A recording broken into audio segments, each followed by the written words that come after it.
नमस्कार. तर आज सुकं मटण बनवणार आहे तव्यामध्ये, काळं मटण. तर त्यासाठी लागणार आहे, तर हे अर्धा किलो मटण शिजवून घेतलंय. तर त्याला लागणारे साहित्य: एक कांदा, खोबरं आणि टमाटर आणि अद्रक लसणाची पेस्ट आणि दही. तर आपण आज हे करून खोबरं भाजून घेऊ. काळं नंतर भाजायचं खोबऱ्याला.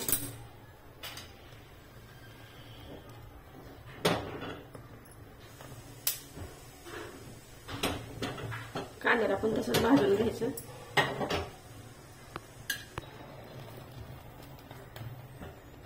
छान असं भाजून घ्यायचं. तर आपल्याला काळं करायचंय,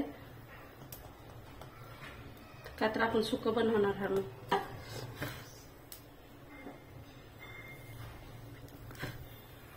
तर आता कांदा पण असाच भाजून घ्यायचा. कांद्याला काय करायचं, चाकू हे करायचं, म्हणजे भाजून घ्यायचं, निष्ठणार नाही.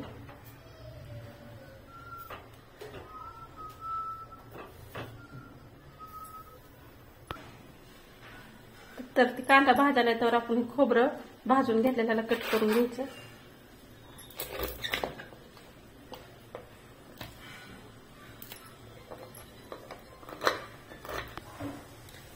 तर कांदा पण भाजून घेतलेला आहे. तर कढई गरम करायला ठेवली, तेल टाकून घ्यायचं. जास्त कमी तुमच्या आवडीनुसार टाकू शकता तुम्ही तेल. तर हे अद्रक लसणाची कोथिंबीरची पेस्ट आहे, टाकून घ्यायची.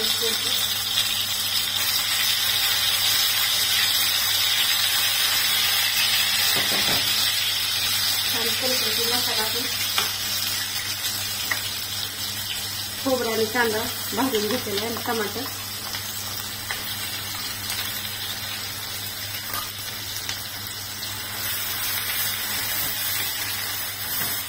छान असं शिजू द्यायचं तेलामध्ये जरा.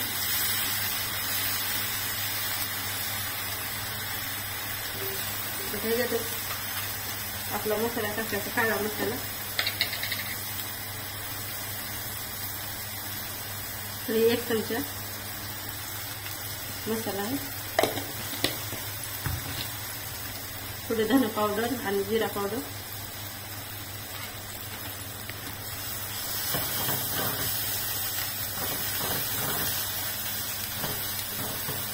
असं परतून घ्यायचं. जरा बारीक गॅस करून 5 मिनिटं हे मसाला असा शिजू द्यायचा.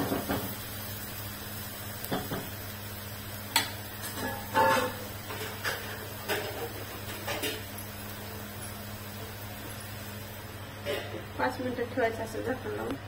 तर उघडून बघू आता मसाला शिजलाय का नाही. छान असं तेल सुटलंय. आता ह्याच्यातच 1 चमचा दही टाकून घ्यायचं.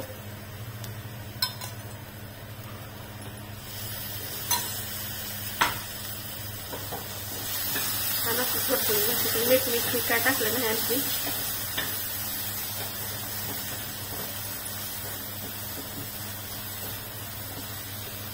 मीठ टाकायचं. तर शिजवण्यामध्ये बी आधी मीठ टाकलं होतं, त्यामुळे बघूनच टाकायचं.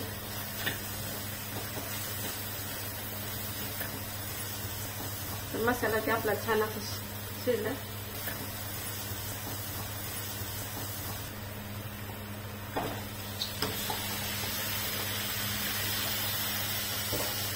ते शिजताना हळद टाकल्या होते, म्हणून आता काय टाकली नाही हळद.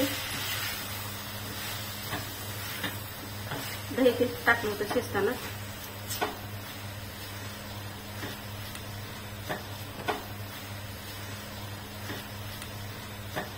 आणखी 5 मिनिटं असं झाकून ठेवायचं.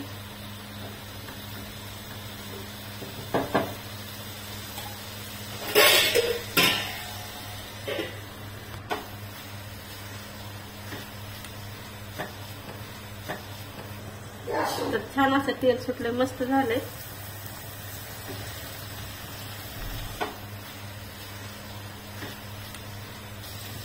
सगळीकडे मसाला ते लागला, मस्त झालं. तर आता काढून घेऊ.